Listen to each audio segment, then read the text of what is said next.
Welcome to Season 3 of Ed Falco on the Air. In today's episode, I'm reading a short story by Kristina Gorcheva Newberry.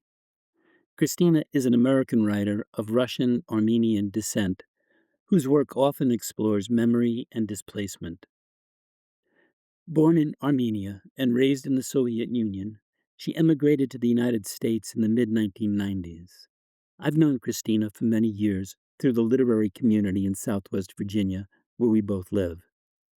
There are a multitude of things about her that impress me, not the least of which is that English is Kristina's second language, and like Nabokov before her, or a contemporary, Gary Steingart, she has mastered the language so impressively. She's the author of the short story collection What Isn't Remembered, which won the Raz Shoemaker Prairie Schooner Book Prize, and the novel The Orchard, which is set in the final years of the Soviet Union. Kristina's writing is marked by its psychological insights, its attention to the complexities of friendship and loss, and its deep engagement with the way history shapes private lives. In her short story, The Heart of Things, which I'll be reading this episode, Kristina explores the fraught relationship between three women, a mother and her two adult daughters. Carmen, the younger daughter, has been living in the U.S. for 17 years, while her mother and Leezy, her sister, have remained at home in the Soviet Union.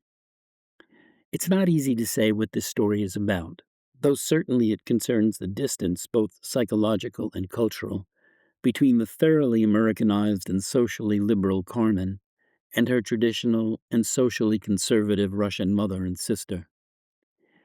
But as much as it's about their differences, it's also about their connection. And that, for me, is where the magic of the story resides. This is not a tightly plotted short story where a cascading sequence of events leads to a dramatic conclusion. It's a quieter story about the differences within a family and the love that yet connects them, even if it does so mysteriously, in a way that, as the touching ending of the story suggests, is perhaps unknown even to the members of the family, and in a way that may be ultimately unknowable, a connection that is beyond words.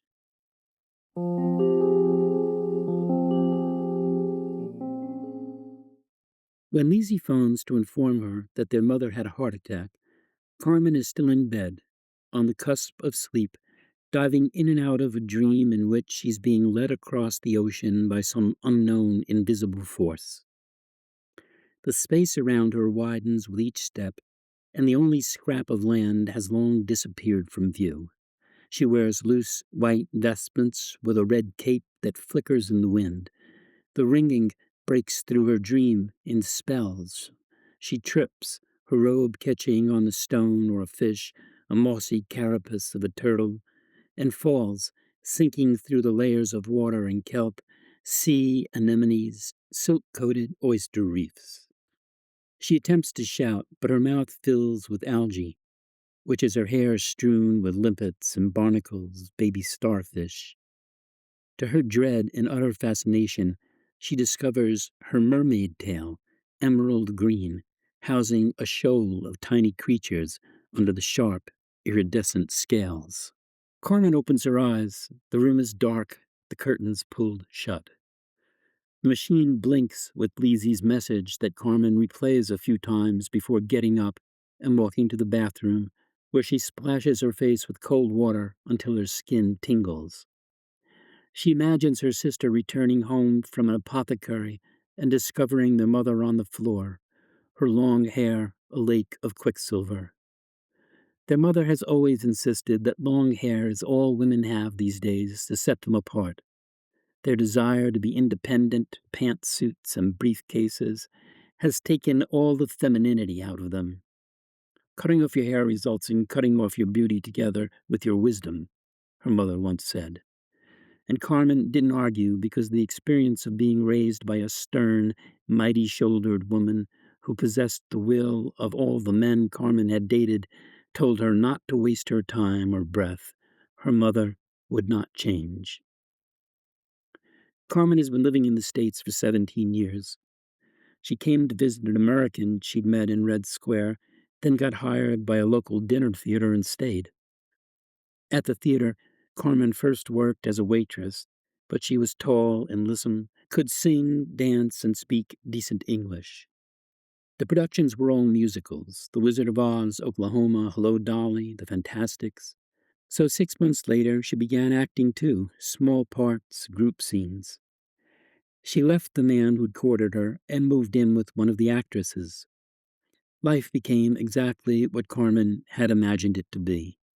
She performed, partied, got high, engaged in euphoric and tireless sex, swooning in clouds of smoke and fog. She woke up in lounge chairs by pools or on private beaches, half buried in sand, listening to waves slosh ashore while the sun lit up the world. Unlike her sister, Carmen had never wanted to marry the Prince of Wales, nor had she longed for a magical someone to walk into her life and sweep her off her feet. Leezy had always been different. As a child, she was dreamy and sullen, bone-thin. No matter how much their mother tried to fatten her up and turn Leezy into a plump, robust woman a man would want to bear his children. Hips, their mother had said. It's all in the hips, the woman's strength and passion. All her efforts failed. Leezy stayed pale and gangly, nose in a book. At 45, Leezy still hasn't married, and Carmen is swept with pity, comparing their childhood pictures to the most recent ones, diligently sent to Carmen by their mother once a year. There's been a fleet of men in Carmen's life, and only one in Leezy's, the guy she dated her university years. After graduation, he left Leezy for her best friend, with whom he did things Leezy refused to do. What kind of things? Their mother asked, but Leezy wouldn't answer. She shook her head and stuck her tongue out and pretended to gag. Carmen was 13 then and had a vague idea what her sister was talking about, so she laughed like crazy, spitting crumbs of supper on her plate. Their mother reached out and slapped her on the cheek, which startled Carmen but also infuriated her. From that moment on, she felt the balance had somehow shifted, that their mother would always side with Leezy because she, too, was the abandoned one, the one who needed the most love and care. They hadn't talked for an eternity, her sister and she, and Carmen hasn't seen her mother since that last visit 5 years ago. Carmen was 30 then, still working at the same theater, which her mother failed to acknowledge. Real theater was only in Moscow, as far as she was concerned, and what her daughter did, jumping up on stage in tight tops and short ruffled skirts that looked like cheap lingerie, was not acting or even performing. It was a vulgar entertainment for certain kind of clientele who didn't know any better. They quarreled a lot about food, movies, books, clothes, which was nothing unusual, but at some point, Carmen phoned her sister to tell her that she'd be putting her mother on the first flight available from Miami to Moscow. Leezy didn't answer, but hung up. On the plane, Carmen sits next to a man whose white, starched shirt and shaved face suggests that he must be an office worker. Carmen guesses him to be 40 or a bit older. He has no ring on either hand. As soon as they are offered drinks, the man introduces himself as Josh and asks for a beer, while Carmen prefers cognac. Josh is American with a Russian ancestor on his mother's side, the reason for his 2-week trip. To dig for roots, he jokes. You? I have no roots, Carmen says. Just bloody relatives. Josh laughs. Then she inquires what he does. He's hesitant for a moment, then he says, I'm a doll maker. You mean like Barbies? She asks, even more puzzled. Really? He shakes his head. Old dolls like Pinocchio, Petrushka, theater puppets. I work for a European company. I was born in a theater, Carmen says, well aware of how odd it sounds. Your mother's an actress? No, she used to sell tickets, but she loves theater more than men. Carmen grins, adding, she was already in labor and refused to leave the opera, hence my name. She takes a sip of cognac, then asks, "What does your mother do?" "Don't know. I grew up in an orphanage. Been to a few foster homes. I was a mean child, got into fights constantly. No one kept me long." Carmen doesn't know how to respond to such honesty. When she first came to America, the man she was staying with warned her that "how do you do" was a rhetorical question and demanded no answer other than "fine, thank you." Her actress roommate told Carmen not to elaborate on any personal illnesses or dramas, not to pry into people's private business, even if they were willing to share. In America, an expression of sympathy was brief and polite, never overbearing. Life was not a Russian novel. Here, people weren't so much into eternal suffering, and your interest in someone's affairs should not extend past a glass of wine and a warm, insouciant remark. "Really sorry to hear that. You don't say." And yet, Carmen can't help her next question. What did it feel like to grow up without a mother? Like you're the oldest person in the room. Josh pauses to refill his cup. You're your own ancestor. You feel exposed, unprotected. And you're always looking, always speculating. She could be my mother, or she. Or maybe that lady with tattoos and a cigarette hanging out of her mouth. Or maybe that one on TV who drowned her 6 children, and I was the lucky one, the one that got away. "I'm sorry," Carmen says. "It's terrible."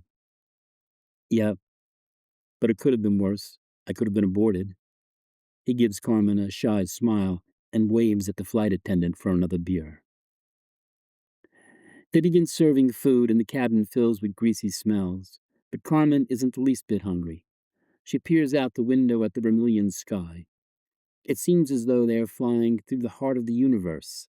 She remembers how, during the 2 months that her mother stayed with her in a cluttered one-bedroom apartment in Miami Beach, she insisted on buying groceries and cooking since restaurants were so unjustifiably expensive, and Carmen subsisted on protein shakes, chips, and salsa. Once, however, right before her mother's return to Moscow, the two of them ate in a narrow, bullet-shaped diner converted from an old trolley car in the Art Deco district, where buildings resembled stage decorations or movie props.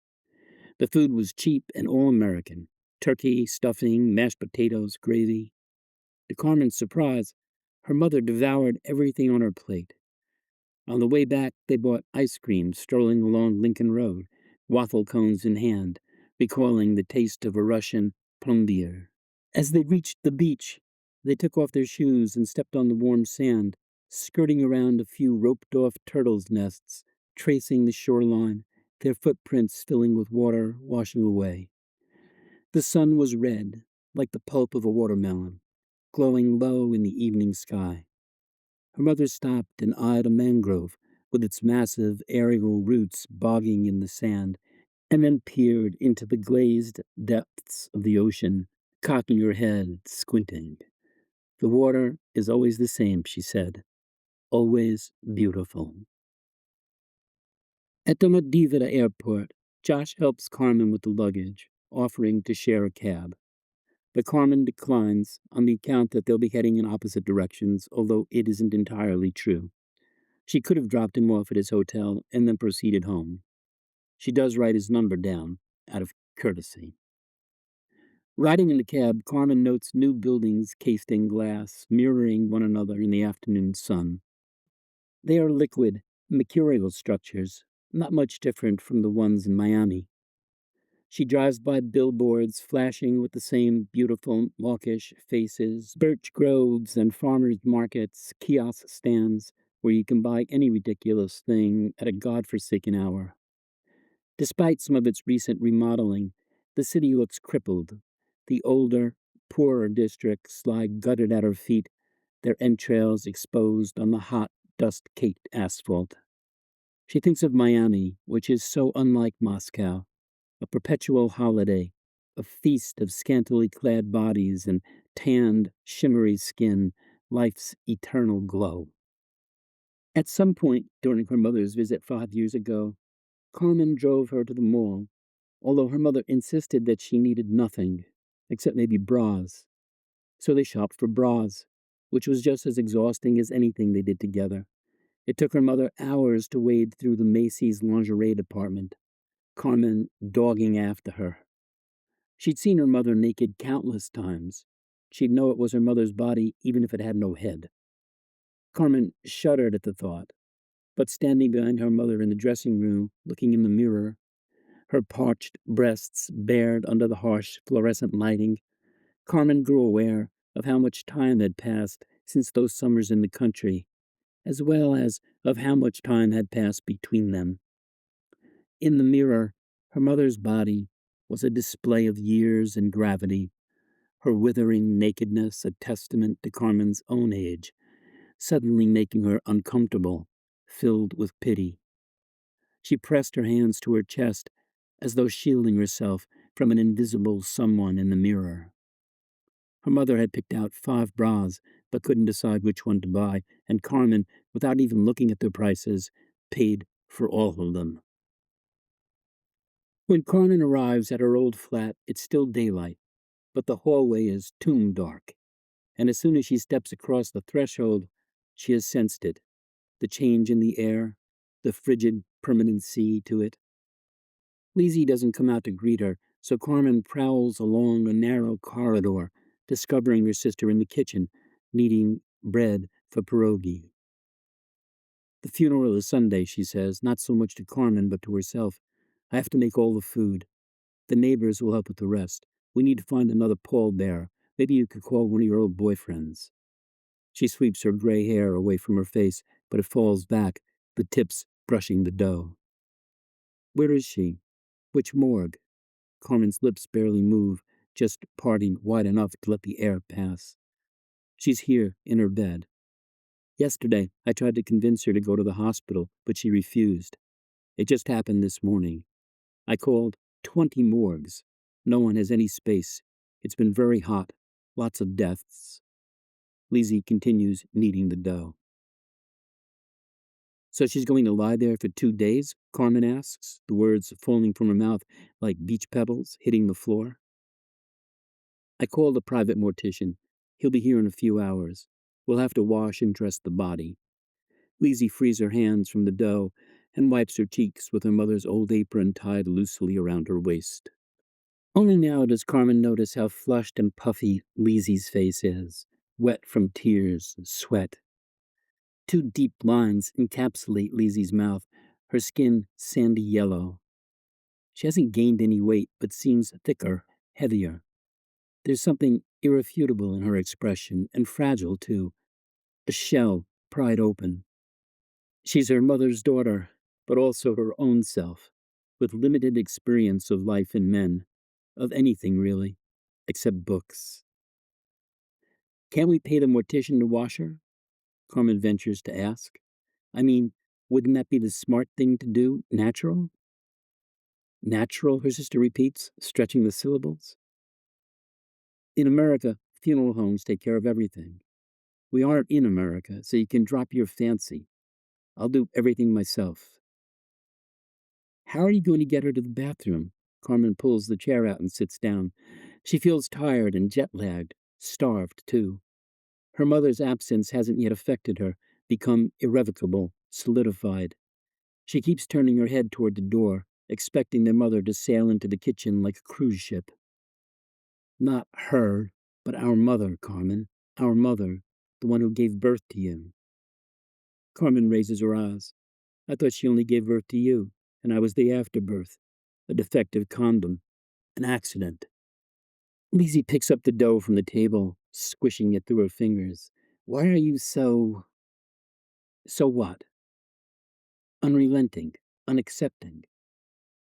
What's there to accept? That she loved you more than she did me? That she protected you, petted you, worried about you? She worried about you too, Carmen. Not so much. You're the one who left. And you're the one who stayed. I'm the bad guy, and you're the good guy. Glad we settled that. Carmen gets up and stomps out of the kitchen, through the dark hallway, past her bloated suitcase and the old coat rack, where her mother's cape still hangs by the entrance door. Half an hour later, having smoked a few cigarettes, Carmen creeps back into the apartment. From the hallway, she can hear Leezy filling the tub while talking to her mother as though she was still alive.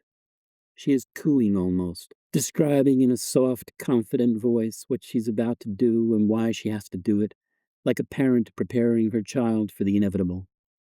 Now she's taking off the soiled clothes, and now she's lifting her up, and now she's placing her in the water, and now she's going to wash her, here and there, everywhere. She says she'll be gentle and fast and thorough, all those things her mother taught her. Leezy cuts off the water, and Carmen hears a small splash, a low wave crashing ashore. She stands in the dark, head against the wall, imagining her mother's body sunk to the bottom of the tub, eyes closed, chin low, hair wavering like seaweed fingers. She imagines Leezy picking up a coral-shaped sponge and lathering her mother's arms, one at a time, her caved-in chest, and under the breasts, small, shriveled, fitting in the cups of Leezy's hands, and then the heavy slope of her mother's stomach, her thighs tracked with veins and stretch marks. At night, Carmen can't sleep. She curls on the living room couch, surrounded by shadows that creep over the walls and the tall, sagging bookshelves. What kind of books are they? How many? Has her sister read them all? Carmen remembers how as children they spent their summers in the country with their grandparents, staying at their dacha, a small cottage painted blue and constantly being worked on. How they lay awake, listening to crickets chirp behind an old wood stove or gazing at the full moon like a gorgeous pendant suspended from a limb of an aspen tree. They made crazy wishes with serious adult faces. When I grow up, I'll marry the Prince of Wales, and I'll become a ballerina and dance at the Bolshoi. When Leezy turned 18, Carmen was 8. But most of the time, Carmen felt just as tall and smart as her sister. She even tried to read her books, flipping through pages of romance novels packed with forbidden love. Carmen didn't quite understand what it meant. If it's love, why was it forbidden? So she kept searching for words or scenes that would explain to her the mystery of a broken heart, which, too, made little sense. If it's a heart, how could you break it? Their mother came every weekend. Their father didn't come at all. After the divorce, his visit shrank from once a month to none. When their parents lived together, they fought, and often in front of the children, their father accusing their mother of being too controlling and stubborn, impossible to live with. Their mother repeating the same question over and over again. Who is she? Who is she? Who? At the dacha, all those fights seemed far away, replaced by thunderstorms and the crackling of logs in the wood stove. Carmen ran wild through the meadows and coppices, fields of prickly wheat, while Leezy sat on a blanket by the river reading books. On occasion, Carmen tried on Leezy's bras, stuffing her small fists inside the cups to make them look full. Leezy turning red, snatching her bras out of her sister's hands. Sometimes Leezy played tricks on Carmen, burying her dolls in a pile of manure behind the house. Carmen, in turn, tore and burned pages from Leezy's books, the pages that seemed to have important dialogue or scenes without which the reader would never get to the heart of things. Things aren't supposed to have hearts, Carmen told Leezy. And Leezy said, You're the one without a heart. Why did you have to destroy those books? Go away and don't come back. You aren't my sister anymore. Leezy's words had tortured Carmen to no end. Once she woke up in the middle of the night and tiptoed to Leezy's bed, peering at her sister's face that was so unlike Carmen's, long and pale and freckled. I'm still your sister, she whispered in Leezy's ear, and then slunk back into bed and toiled to go to sleep. Outside, trees shivered in the wind. Their tangled limbs scraped the glass, reminding Carmen of witches' hands, bony and crooked, with curved purple fingernails. She thought she saw a woman's face pressed against the window, her hair a collage of leaves soggy from rain. Lightning flashed, and the face dissipated, leaving a trace of fog on the glass. The funeral is a small, private affair, attended by a few neighbors and relatives. As it turns out, their mother didn't have many friends. Most either died or too sick or too old for such joyless gatherings. To find another pallbearer, Carmen first wanted to phone their father, but Leezy rejected the idea on the grounds that their mother would have never allowed the man who didn't love her in life pity her in death. Carmen abided. She knew her mother's pride and her will, which could have forced waters to part open and fish to swim backwards. She resolved to ask Josh, despite her initial reservations and uneasiness of imposing on a total stranger. He arrives at their flat 30 minutes early and is dressed accordingly, a black suit, a white shirt, and a gray and white striped tie. He's freshly shaved, but still has a beach smell about him, a hint of grain and salt, although very fine. Carmen can't help but admire his posture and promptness, the way he carries himself in the face of grief and foreign circumstances. His manners are businesslike, calm, and focused, and yet there's a welcoming softness in his expression, the implied understanding of loss beyond sentiment. He hugs her, and he gives her flowers, a bouquet of 5 white lilies, from which Carmen plucks one, breaks off its head, and inserts it into the slit of his lapel. The number of flowers for funerals has to be even, she says in English, fitting the lilies in the vase, and odd for all other occasions. Not that you need to remember that. I do, if I want to see you again. His honesty isn't new or disarming, but pleasant, an extended invitation to which Carmen doesn't have to respond until much later, if ever. He speaks very little Russian, so he can't communicate with anyone except through Carmen, and she introduces him to several relatives and her sister. Leezy wears a black sleeveless dress that turns her skin pallid white and exacerbates the deep lines around her mouth. Her hair is braided and arranged on the back of her head in an intricate, old-fashioned style, like the one their mother wore. As always, she has no makeup. Her cheeks are pasty, the eyes 2 dark, wet pits. Freckles crowd her nose and her shoulders, and Carmen is surprised her sister still has them. Thanks for coming, Leezy tells Josh, and Carmen translates. No problem, of course. I'm honored your sister thought of me. Again, Carmen translates, but Leezy doesn't let her finish and strays into the kitchen, leaving Carmen to pause mid-sentence. She's upset. Too much on her, Josh says. Carmen nods as her gaze switches to an older couple on the couch holding hands. They sit too close to each other, as though pressed for room or air, which is hot and stiff, heavy too, weighing on Carmen's shoulders like rain clouds, years and years of arguments that must turn to water and then to dust. Suddenly an image surges. Her walking through the woods with Leezy and their mother. Carmen must have been 10 or 11. They were gathering wild mushrooms for soup. They strayed too far. The dakas were no longer visible, and no sound could reach them but the birch trees catching limbs and shedding leaves that twirled about as Carmen tried to grab a few. She tripped over a cluster of roots and fell, twisted her ankle, thrashing and wailing, inconsolable. It was getting dark, the air humid, the skies swollen with clouds. The storm was gathering above the village, and far in the distance, through a thicket of tall, slender trees, they could see a crack of lightning splitting the horizon. They took turns carrying her on their back, Leezy and their mother, Carmen's spindly arms and legs wrapped around their hunched bodies. She would ask them to stop, to rest, to wait until someone came by and helped them, but their mother would not. You are light as a feather, she'd say again and again, adjusting Carmen higher on her back, a small, beautiful, graceful feather. Carmen experiences a peculiar tightness in her chest, and then a sharp pain and a thickening of air. She breathes in and out, unbuttons her blouse. revealing a triangle of skin below the sharp collarbones, a thumb-wide space between her breasts. She presses on it and massages clockwise and then reverses the direction.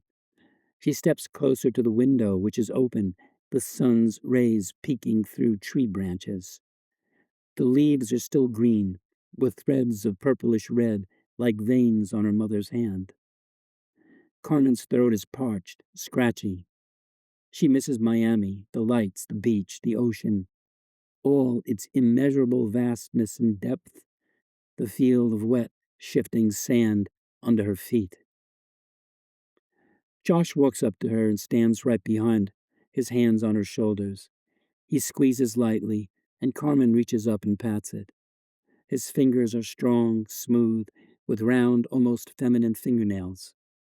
Carmen has the urge to hold on to those fingers, to feel them touch her body in a dark room with nothing visible, nothing at all. The sun, the heat, is making her dizzy, and her skin blazes under the makeup. She's garbed in a black shirt and a matching pencil skirt that ends right above her knees. Too short, her mother would have said. Too short and too tight. The casket is at the far end of the room, placed on their ancient dining table, with pleats of red fabric gathered around the base. Next to the table, the lid, also draped red, leans against the wall, with a large, three-barred cross stitched in golden silk. The casket is a simple, delicate construction, and doesn't resemble the formidable American versions Carmen encountered in Miami. But it's the fanciest, most expensive arrangement they could find on such short notice, and Carmen paid for it, as well as for the mortician, the flowers, and the crematorium services. They decided against a preacher, since their mother never attended church or believed in any omnipresent force or will stronger than her own. Leezy tried to share the expenses, but Carmen wouldn't oblige. It was the least she could do.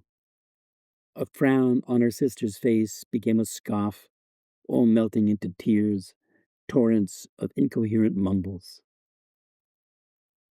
"We have a problem," Leezy whispers in her ear. Carmen trembles and shifts her head.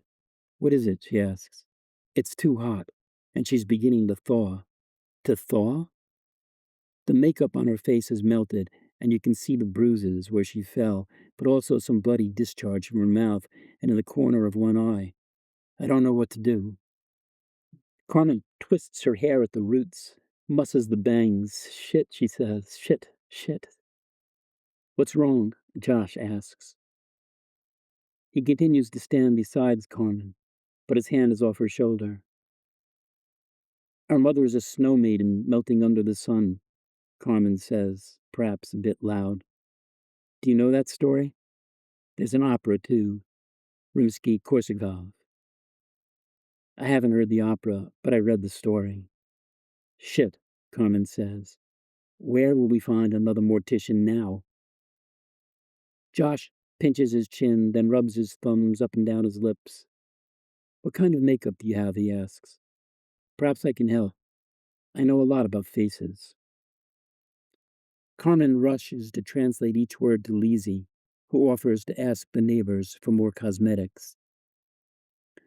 In a short while, the mourners are being ushered into the kitchen, while Josh arranges tubes of concealers and foundation, tinted moisturizers, small cups of cornstarch, and white flour on the table, next to the casket.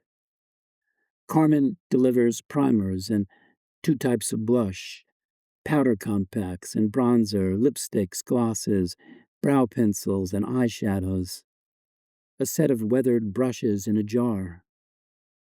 Their mother is dressed in a beige linen suit with a white satin shirt without a collar but 2 diaphanous strips of fabric tied into a lush bow. Her face hasn't changed much, yet it does appear hard and brittle, as though carved out of glass. She has no jewelry on except for an old gold watch she rarely took off while alive. Neither Carmen nor Lizzie wanted to keep the watch, and Carmen regrets it. She'll probably never wear it, but the thought of taking the relic to Miami along with half of her mother's ashes mingled into a feeling of unexplained comfort and longing.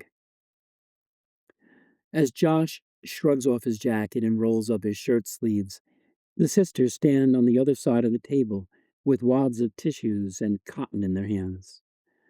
Carmen thinks they look like nurses assisting a plastic surgeon who's deft and impassionate and determined. Josh smooths the hair away from their mother's face and tucks a few snowy strands behind her ears, exposing a large bruise above the right temple and another a bit lower on her jaw. He examines the rest of the face and under the sharp chin. His movements are swift, feathery, almost imperceptible, as though he's intending to a dead body, but an ungoverned spirit that Carmen imagines hovering about the room. Both she and Leezy don't breathe a sound as they watch Josh work, carefully, meticulously, touching and retouching the dead flesh, massaging the stiffened folds, patting, stroking, buffing, bringing a warm glow back to the lifeless cheeks. For just a moment, Carmen is distracted by the tree limbs swaying behind the window, a pandemonium of leaves. There's also a face, a child's face, looming through a plexus of branches and sun rays. The girl's lips press against the glass, open and close silently, like those of a doll. She is telling Carmen something, a tale perhaps, something sad and beautiful and unknown.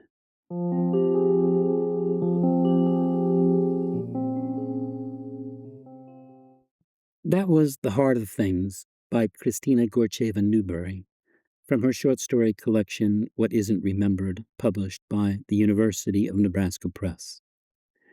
Thanks for listening, and please come back next week when we'll hear Matthew Vollmer's short story, O Land of National Paradise, How Glorious Are Thy Bounties, from his short story collection Future Missionaries of America, published by McAdam Cage and Salt Modern Fiction. Till then, be well, take good care.